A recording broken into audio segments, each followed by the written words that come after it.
Muh Road to Libertarianism. What's in the news with a woman being raped by a Texas sheriff's department, and Muh Roads on Without the Government, Who Would Protect the Environment? Welcome to The Lava Flow, channeling the flow of information to the libertarian, anarcho-capitalist, voluntarist, and agorist community. Find us at thelavaflow.com. Here's your host, Roger Paxton.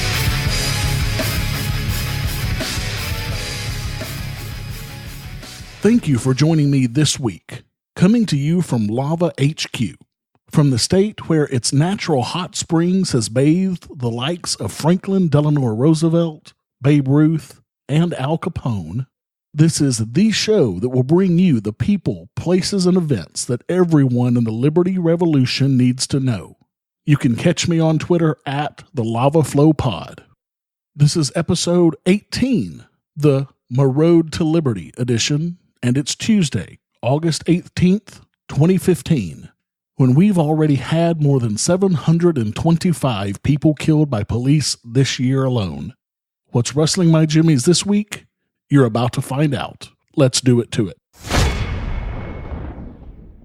This segment is usually reserved for my rants, the things that just really piss me off. But I've been asked several times lately by you, my loyal listeners, how I became a libertarian. I thought I would take this segment today just to give a bit of history to those of you who are curious. My path to politics started early.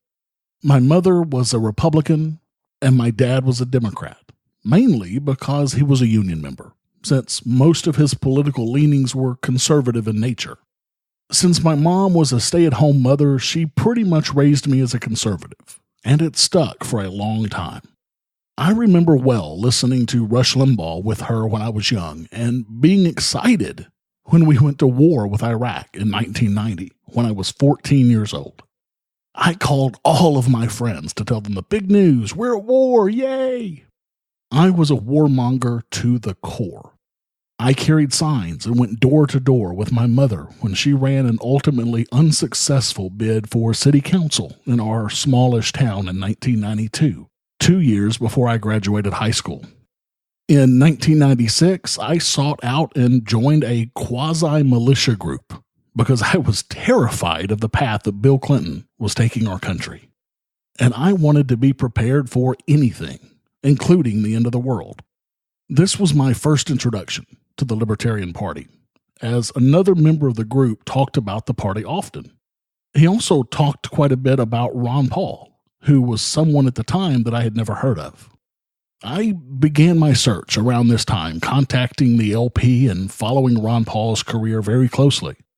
I didn't join the LP at the time, as I was still a card-carrying member of the Republican Party, but I still watched them pretty closely. At that time, I just could not get past the drug war and the immigration issue. This was my mother's conservatism still clinging to me bitterly. I left that group after a year or so because, frankly, they were a bit nuts for the most part. But hell, for that matter, so was I at the time. When George W. Bush was elected in 2000, I was thrilled that the world was moving finally in the right direction. Then 9/11 happened. And I wanted nothing more than to get the motherfuckers who did that, no matter the cost. I was still a warmonger. I made the statement more than once that I wanted the U.S. to wipe out the entire Middle East to make it a parking lot for Israel.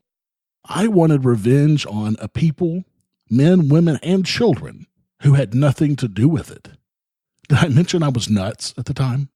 Then, years into the wars, I started to realize just how much death and destruction was happening at the hands of the U.S. I started watching news other than the mainstream media and Rush Limbaugh and Sean Hannity, and they were telling things that were really going on in the war. I started seeing the numbers of innocent dead and the indiscriminate destruction and death that we were causing. By about 2006, I was so confused that I didn't know what I believed anymore. I still considered myself a conservative, but I was much less thrilled with war than I used to be. I began searching and reading, starting with some Ron Paul and gravitating to Ayn Rand. I read Atlas Shrugged first, then The Fountainheads, and then several of her nonfiction books. It was around this time that my big conversion took place, one of the biggest of my life. I went from a Christian conservative, former pastor and warmonger, to an atheist and a libertarian minarchist. Now, I still had some reservations about immigration, but I was done with war and the drug war. I soon joined the Libertarian Party and joined the Libertarian Party of Arkansas. Now, I've talked quite a bit about my time with the Libertarian Party of Arkansas on a previous episode of The Lava Flow. You can listen to the End of an Error edition at thelavaflow.com/11 to catch all of that. They say that the difference between a minarchist and an anarchist is 6 months, but for me it was much longer, several years. I was probably an anarcho-capitalist by 2012, 2013, but I still didn't call myself that until probably around 2014. The one book that changed my mind on this was Murray Rothbard's For a New Liberty, the Libertarian Manifesto, and if you haven't read it, you have got to. Once I read that and understood that there were valid reasons why government did not have to be involved in courts, police, fire departments, etc., it was like a light went off in my head. I began soaking up everything I could from Rothbard and Mises and many others. I had finally found something that made sense 100% of the time, a logically and morally consistent philosophy, something I had been searching for years. So here I am, August of 2016, an anarchist and an atheist, coming from a Christian conservative not too many years in the past. My three biggest influences being Ron Paul, Ayn Rand, and Murray Rothbard, which is a tune that I've heard from too many people who have made the same conversion that I have. But I had many other influences as well, specifically as it concerns my conversion from minarchism to anarchism. One that comes to mind is a listener of this show, and she was a huge help in pointing out the inconsistencies in my stance in minarchism. Kathleen is still a huge help when I'm stuck on an issue, or when she sees me being an asshole or logically inconsistent on Facebook, which, yes, it does happen, believe it or not. And I don't think I've ever thanked her, so thank you very much, Kathleen, for always keeping me honest. And now, dear listener, you know how I got to where I am today.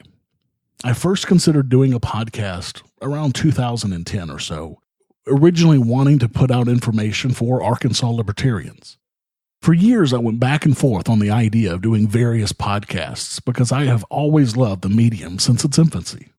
It's still hard for me to believe that I'm doing it now, 18 shows in, and I still love it. But now I need your help with the show. Let me know what you love about this show. What do you hate about this show? Do you want me to do more interviews, or do you want to hear more news? Are you tired of hearing my voice all the time and think I should look for a co-host? Or anything else that you think might make this show better? I do this show for you guys, not for me. So let me know your thoughts by email at feedback@thelavaflow.com or on Twitter at thelavaflowpod. Have you subscribed to The Lava Flow on iTunes or any mobile device yet? Then what's wrong with you? Go to thelavaflow.com/subscribe so you don't miss a minute of the show. And while you're subscribing, make sure to leave me a 5-star rating and review the show to help others find our podcast. thelavaflow.com/subscribe. What's in the news? The news you need to know from a libertarian perspective. In gender bender news, Target has pissed off a bunch of conservatives by choosing to drop labels depicting gender on toys in their stores. For apparel, the signs will stay, but in departments including toys, home, and entertainment, Target says suggesting products by gender is unnecessary. And I agree. My youngest son used to love purses as a convenient way to carry his stuffed animals. And my oldest son still loves My Little Pony. And they both love Frozen and have Anna and Elsa dolls. Saying some toys are only for boys and some are only for girls is just confusing and makes no sense. Conservatives' heads have exploded over this issue, as you would expect, and have hammered Target on Facebook and Twitter. In No Shit Sherlock news, the UK's Royal Society for Public Health released a report that shows that nicotine by itself is no more dangerous to health than coffee, even though 90% of the public considers it more harmful. The report leads credence to the increasing knowledge that e-cigarettes are a much safer alternative to traditional analog cigarettes. Chief executive of the RSPH said, "Getting people onto nicotine rather than using tobacco would make a big difference to the public's health." As a former smoker of 25 years and a recent convert to e-cigs, I can attest that it is a much better option and can help people get off of analog cigarettes. Both my wife and I have used the devices to get away from the health dangers associated with smoking. Government, however, is doing everything in their power to fuck up a good thing, as usual. Stay tuned to the Lava Flow for a future segment on the government's treatment of e-cigs. In Implied Contract news, if you go to a restaurant that is the home of the throwed roll, don't try and sue if you get hit with a throwed roll. Some people don't understand implied contract, though, so a woman is suing Lambert's Cafe, where servers are known for throwing rolls to customers, when she got hit in the eye with a roll.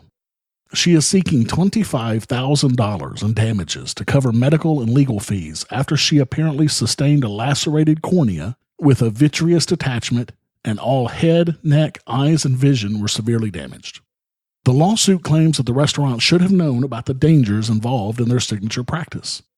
Johnny Fuggett, oh, what a great name, of the Riverfront Times points out that Tucker may not have had much of a case considering that back in June, Slugger and the Kansas City Royals were deemed to have not been at fault after a thrown hot dog hit a man in the face and tore his retina. Fuggett said in that case, the baseball rule was referenced, and that by voluntarily entering a baseball stadium, the victim assumed some responsibility for personal awareness.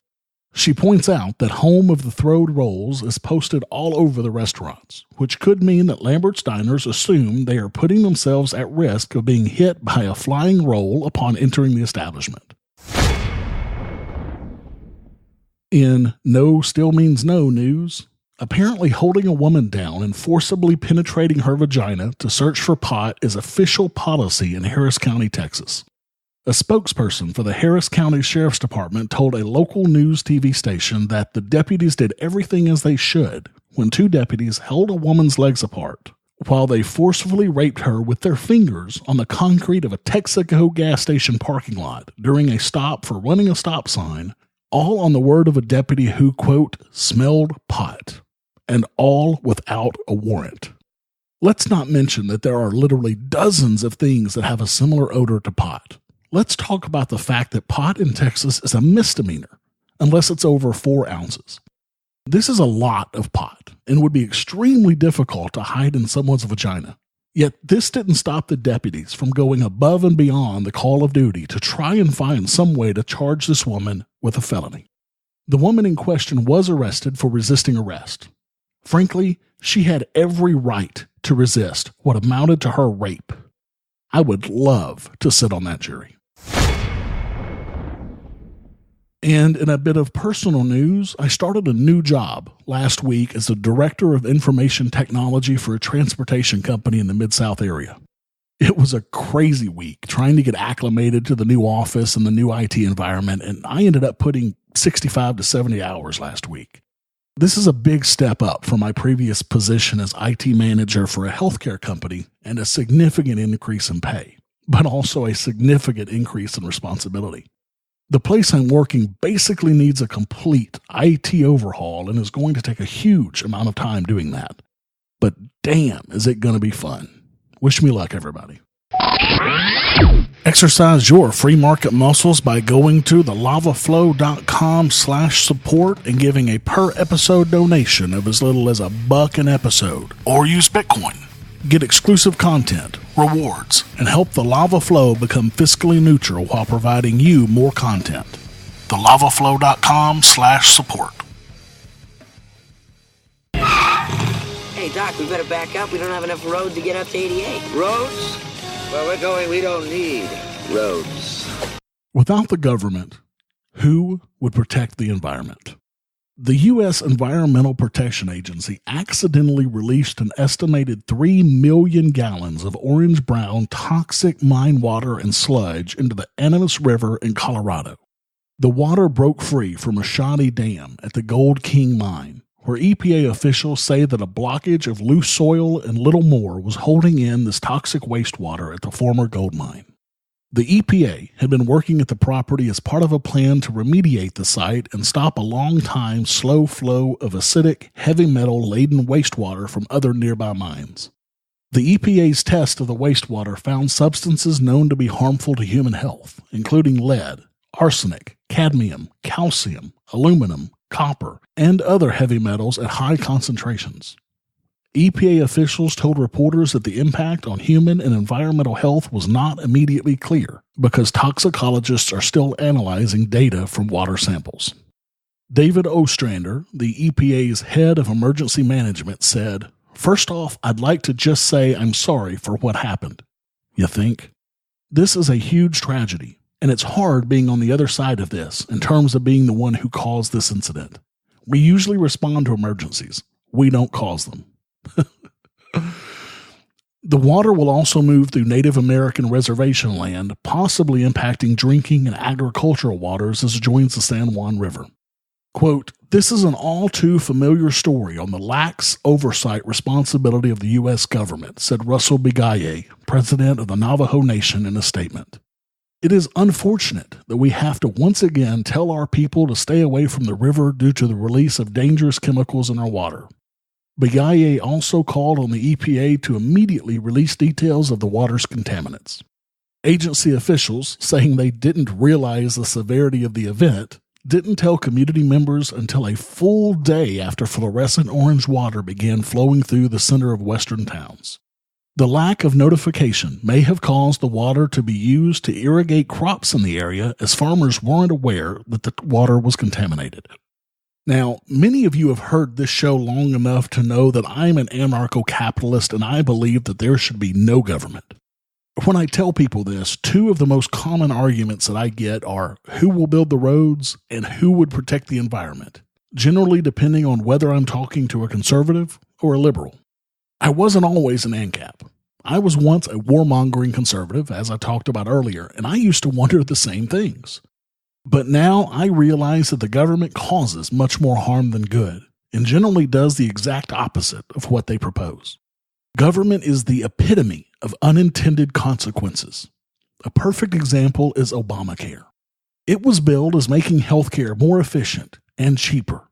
My personal healthcare costs for my family has increased over $5,000 in the last 12 months, primarily due to Obamacare. And this pollution is just yet another example of government unintended consequences. But how would the free market resolve this issue? Would this event have happened in a free market? In an ANCAP society, there would be no government to own the Animas River or the land surrounding it. There would be no government responsible for plugging up the hole keeping these toxic waters out of the river, and by default, no government to screw up and release those toxic waters. But does this mean that this event would not have happened without government? Maybe, maybe not. Private enterprise could have also made a mistake that could lead to this spill. The difference, though, is that if a private company had polluted these waters, and these waters were owned by others, then there would be clear damages that could be sued for. In articles that I've read about this event, there are many businesses that rely on this river to remain in operation, from farms to fishing industries, and they will all most likely have to close down due to this spill. Will they get any relief from the government?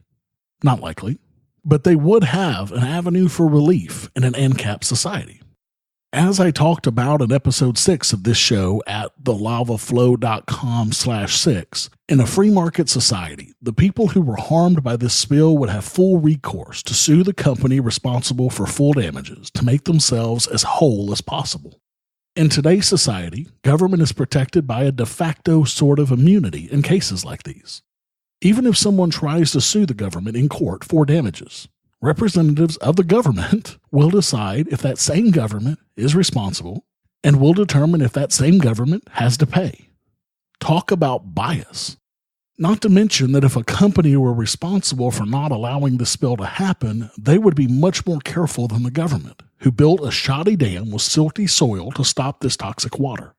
The company responsible would know that if this water were released due to their negligence, they would suffer major damages in court, so they would take the necessary precautions to protect themselves from that. This is the selfishness of the market at work. It is in their very best interest to not release the toxic water, not to protect others, but to protect themselves. Thank you for listening to the show this week. As always, I need to thank my interior decorator, Jessica, for her help with this show, and Sheltered Life for allowing me to use their music. For the show notes to this episode, where I put links and all the other information that's been on this show, go to thelavaflow.com/18. I have a new iTunes review this week. Evan Boren said, "Instant favorite, solid show, amazing content, entertaining host. Heard about Lava Flow on We Are Libertarians podcast, have been listening ever since. Always excited when a new episode hits. Takes listening priority over all my other podcast subscriptions." Wow, I can't even. Evan, thank you so much. That's incredible. And a huge shout out to Gary, who just began a recurring donation to the show of $2.50 per episode, which gives him full access to the show at least a day early, and access to the full interviews with all of my guests. If you like what this show gives you and you want more of it, and to keep this show ad-free, exercise your free market muscles by going to thelavaflow.com/support and giving a per episode donation of as little as $1 an episode using Patreon or Bitcoin. There are monthly costs associated with doing this show, and I need additional equipment to continue making this show better for you every episode. Thanks to Gary, I'm now at 33.5%, more than a third of the way towards bringing you more content when I reach my first goal. Until next time, keep striking the root. Thank you for listening to The Lava Flow at thelavaflow.com. Don't miss an episode. Subscribe now at thelavaflow.com/subscribe. This has been a Pax Libertas Productions podcast.